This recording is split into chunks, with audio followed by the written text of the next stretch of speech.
referensi dalam kehidupan kita. Hadirin jamaah yang berbahagia, keteladanan yang pertama dari Nabi Ibrahim alaihissalam adalah beliau adalah sosok yang memiliki idealisme berkelanjutan. Saya katakan idealisme berkelanjutan. Biasanya orang-orang yang memiliki idealisme adalah orang-orang yang selalu berpihak pada kebenaran. Dia berpegang kepada kebenaran, dia menegakkan kebenaran, dan dia melaksanakan kebenaran itu dalam kehidupan kesehariannya. Dan itu dia tunjukkan ketika masyarakatnya menyembah berhala, ketika masyarakatnya menyembah patung, sebagai bentuk mengingatkan pemimpin dan masyarakat ketika itu, Ibrahim alaihissalam dia merusak, dia merobohkan berhala-berhala, patung-patung yang ada ketika itu, dan hanya menyisakan satu patung yang paling besar. Untuk apa? Agar masyarakat berpikir bahwa ini adalah bentuk kesesatan, bahwa ini adalah bentuk kebatilan yang memang harus dihindari. Hadirin jamaah yang berbahagia, waktu itu Nabi Ibrahim masih muda. Idealisme itu sudah dia bangun sejak dia muda. Bukan ujuk-ujuk dia kemudian memiliki idealisme, tidak. Dari sejak muda memang dia sudah punya idealisme terhadap kebenaran. Bukan hanya pada saat mudanya, saat tuanya juga dia tunjukkan idealismenya itu. Ketika Allah Subhanahu wa Ta'ala memerintahkannya melalui mimpinya untuk menyembelih anaknya Ismail alaihissalam, saat itu dia sudah tua. Anaknya Ismail alaihissalam adalah anak yang lama ditunggu-tunggu, anak kesayangannya, buah hatinya, tapi kemudian Allah memerintahkannya untuk menyembelihnya, untuk mengorbankannya. Idealismenya berkata, ini perintah Allah, perintah Allah pasti benar, dan kebenaran itu akan saya lakukan. Dan itu dilakukan, bahwa kemudian dia digantikan oleh bebas. Itulah sejarah yang bisa kita baca. Yang kita baca adalah sosok Nabi Ibrahim alaihissalam adalah seorang idealisme berkelanjutan. Jadi idealisme yang lahir di masa tua adalah bagian dari proses idealisme yang ditumbuh kembangkan dari sejak muda. Oleh karenanya anak-anak muda, tumbuhkanlah terus idealisme kalian, karena masa tua kalian sangat bergantung pada masa muda kalian. Subhanul yaum rizalul haq. Pemuda hari ini adalah laki-laki hari esok. Hadirin, kenapa kita harus berorientasi pada kebenaran? Karena kebenaran itu mengarahkan kita pada kebaikan, dan kebaikan itu akan membawa kita pada surganya Allah. Kalau kita ingin surganya Allah, awal langkahnya adalah teruslah meniti jalan kebenaran. Alaikum bisidqi, fa inna sidqa yahdi ilal birri, fa innal birra yahdi ilal jannah. Keadaan yang pertama, apa kita seperti itu? Tanya pada diri kita. Keteladanan yang kedua dari Nabi Ibrahim alaihissalam dan keluarganya adalah dia selalu baik sangka, husnuzon, bukan hanya terhadap diri, keluarganya, masyarakat, dan yang lebih dari itu semua adalah dia berbaik sangka kepada Allah Subhanahu wa Ta'ala. Ketika Allah Subhanahu wa Ta'ala memerintahkannya untuk menempatkan, untuk memindahkan istri dan anaknya ke satu tempat yang belum ada kehidupan, satu tempat yang tandus. Itulah yang sekarang kita kenal Makkah Al-Mukarramah. Allah perintahkan menempatkan istri dan anaknya di tempat itu, karena dia tahu itu adalah perintah Allah. Dia berbaik sangka, karena setiap perintah Allah di dalamnya ada kebaikan dan di dalamnya ada kemaslahatan. Begitupun dengan istrinya Hajar, karena dia tahu itu adalah perintah Allah, dia pun berbaik sangka. Dia ikuti perintah itu meskipun dengan perasaan yang berat, dengan rasa sedih yang luar biasa, karena dia harus berpisah dengan suaminya Ibrahim alaihissalam. Baik sangka inilah hadirin yang mungkin menjadi persoalan dalam hidup kita. Kita berburuk sangka pada Allah, mungkin kita berburuk sangka pada orang lain, karena terkadang seperti kita gelap melihat kebaikan-kebaikan orang lain. Yang kita lihat pada orang lain adalah keburukan dan kekurangannya. Ini pelajaran bagi kita. Lihatlah pada diri kita kekurangan kita. Lihat kekurangan kita pada orang lain, lihat kebaikan dia. Kita bersinergi, kita berkolaborasi dalam rangka mengisi di antara kelebihan dan kekurangan kita. Pendek kata, memang tidak ada orang yang sempurna dalam hidup kita. Kesempurnaan seseorang itu karena kehadiran orang lain yang melengkapi atas kekurangan-kekurangan yang ada. Apakah kita termasuk orang yang senantiasa husnuzon? Semua kembali kepada kita. Teladan yang ketiga yang ditunjukkan oleh Nabi Ibrahim alaihissalam adalah dia mampu membangun suasana dialogis dalam kehidupan berumah tangganya.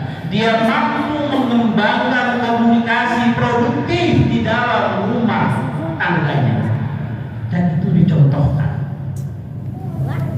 Perintah untuk menyembelih anaknya dia terima sebagai bentuk ketaatan, dia terima sebagai bentuk husnuzon, berbaik sangka kepada Allah.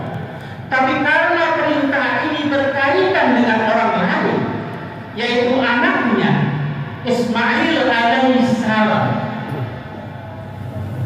dia tidak langsung mengeksekusi perintah itu, tapi kemudian dia bicara pada anaknya, dia diskusikan itu sama anaknya, dia minta saran dan pendapat dari anaknya. Luar biasa, wahai anakku, aku bermimpi Allah memerintahkanku untuk menyembelihmu. Bagaimana pendapatmu nak? Kan begitu, bahasa Al-Quran mengajarkan kita seperti itu. Apa jawaban Ismail? Ya abati fa'alna tu'maru satajiduni insyaallah minas sabirin. Wahai bapakku, lakukanlah apa yang Allah perintahkan itu. Insyaallah engkau akan dapati anakku orang-orang yang sabar. Luar biasa. Sebagai ayah, dia punya otoritas untuk mengambil keputusan. Tapi ketika keputusan itu melibatkan anak, dia ajak bicara anak untuk sama mengambil keputusan yang sama. Pelajaran yang menarik yang seharusnya menjadi teguran kita dalam rangka kita mencoba mengembangkan rumah tangga yang dialogis, komunikatif, dan kolaboratif. Hadirin, suasana dialogis itu memang harus kita tumbuh kembangkan di dalam rumah tangga kita, di tengah kesibukan kita yang karena kesibukan itu seolah kita nggak punya waktu untuk anak-anak kita. Yang ada kemudian adalah kita ketika berjumpa dengan anak, kita menggunakan pendekatan instruktif. Kamu harus begini, kamu harus begini, kamu harus begini, kamu harus begitu, dan seterusnya. Oke, anak akan mentaati karena dia adalah anak dan kita ayahnya. Tapi pahamilah, sesuatu yang dilakukan dengan keterpaksaan, sesuatu yang dilakukan bukan karena tumbuh atas sebuah kesadaran, pasti akan berdampak tidak baik. Dan diperparah lagi, kita sibuk dengan urusan apa? Kita sibuk dengan HP kita sibuk dengan medsos kita, sudah kita sibuk di luar. Begitu masuk ke rumah, lagi kumpul, ada komunikasi, ada saling tatap. Yang ada, yang kita tatap adalah HP kita. Karena kita semua sibuk dengan menjawab WA, kita semua sibuk dengan membuat status, mengomentari status dan seterusnya dan seterusnya. Sebenarnya tidak ada yang salah, asalkan kita bisa menempatkan itu dengan sebaik-baiknya. Ibu bapak, biarkan anak kita melihat bagaimana letihnya kita, bagaimana penatnya kita dari pagi berangkat dari rumah sampai kita masuk ke rumah. Biarlah anak kita melihat ekspresi kepenatan dan keletihan kita, dan kita sebagai orang tua juga melihat bagaimana kesibukan anak-anak kita hari ini. Yang bisa jadi memang harus kita tanyakan, nah, bagaimana kamu hari ini? Apa kesulitan kamu? Kamu punya rencana apa? Apa yang mau kamu lakukan dan seterusnya. Komunikasi ini yang memang harus kita jaga. Komunikasi ini memang harus kita bangun. Aneh sih, aneh. Kita ini aneh. Ketika anak masih bayi, belum bisa bicara, kita paksa dia untuk ngomong, kita paksa dia untuk bicara. Karena memang dia belum bisa bicara. Baru 2 bulan, 3 bulan, dia belum bisa diajak dia bicara. Kita paksa untuk bicara. Ketika dia sudah tumbuh besar, di mana saatnya kita bicara, di mana saatnya kita berdialog, kita tidak pernah melakukan itu. Alhamdulillah. Nabi Ibrahim memberikan, saya pikir ini pelajaran yang luar biasa. Saya sering sampaikan di tempat ini, dia anak kita, tapi kita hanya menguasai fisiknya, rohaniyahnya, idealismenya tidak kita kuasai. Kenapa? Dia telah diambil oleh lingkungannya, dia telah diambil oleh suasana yang ada di luar rumah kita. Kenapa? Kuncinya karena kita tidak pernah bicara, kita tidak pernah ngobrol, kita tidak pernah berdiskusi tentang masa depan anak-anak kita. Bahwa masa depan anak-anak kita, Allah ada. Karena anak-anak kita, dia akan meniti kehidupan menurut jalan takdirnya masing-masing. Biarlah anak-anak kita berkembang itu.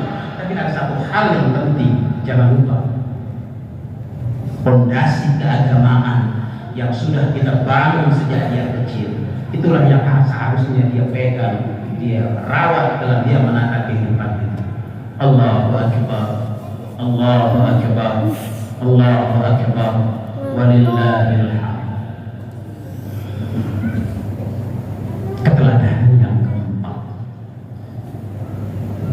yang bisa kita ambil dari Nabi Ibrahim alaihissalam adalah ketajaman hati, luar biasa. Karena dia memiliki hati yang tajam, perintah yang luar biasa, tidak harus diberikan dengan pesan yang jelas, vulgar, tidak, hanya melalui mimpi. Tapi Nabi Ibrahim dia bisa menangkap itu benar. Ini adalah perintah Allah, karena memang dia memiliki ketajaman hati. Betapa kita saksikan dalam kehidupan keseharian kita, banyak isyarat-isyarat yang Allah berikan kepada kita. Itu tidak bisa kita tangkap dengan jelas, yang berimbas pada perubahan tingkah laku kita. Jangankan pesan-pesan isyarat, pesan-pesan secara jelas dan tegas yang disampaikan oleh para kiai, oleh para ustaz, hanya sebatas kita dengar, tetapi tidak kita praktekkan dalam kehidupan sehari-hari. Kenapa? Karena kita tidak memiliki ketajaman hati. Banyak orang-orang yang susah, banyak yang duafa. Kalau kita masih bisa berpikir tentang apa yang akan kita makan, banyak saudara-saudara kita yang sulit berpikir apa yang harus dia makan hari ini. Itu adalah isyarat Allah. Untuk apa? Untuk kita bantu, untuk kita tolong. Kalau kita tidak bergerak, ini menunjukkan hati kita mohon maaf, hati kita tumpul, hati kita tidak punya empati dari kesulitan orang lain. Saya sering juga menyampaikan, harusnya habis selesai takziah Ustaz, habis mensolatkan jenazah, habis mengantarkan jenazah ke kubur, dan bahkan kita ikut menurunkan jenazah itu ke liang lahat, harusnya setelah itu sholat kita berubah, kemauan kita untuk belajar agama semakin bertambah, kebaikan-kebaikan makin banyak yang kita lakukan. Kenapa? Karena itu adalah pesan, isyarat yang Allah berikan kepada diri kita. Kafabil mauti itu cukup. Kematian seseorang itu menjadi nasihat untuk kita. Tapi kenapa kemudian tak kesia kita lakukan? Tapi tidak ada dzikrul maut di dalamnya. Salat jenazah kita lakukan, tapi tidak ada dzikrul maut di dalamnya. Kita mengantarkan jenazah ke kubur, tapi tidak ada dzikrul maut di dalamnya. Yang ada, kemudian kita bercengkrama, kita berbicara di saat jenazah itu belum diturunkan ke liang lahat. Kita sibuk dengan kesibukan. Sekali lagi, kita tidak punya kepekaan itu. Hadirin jamaah yang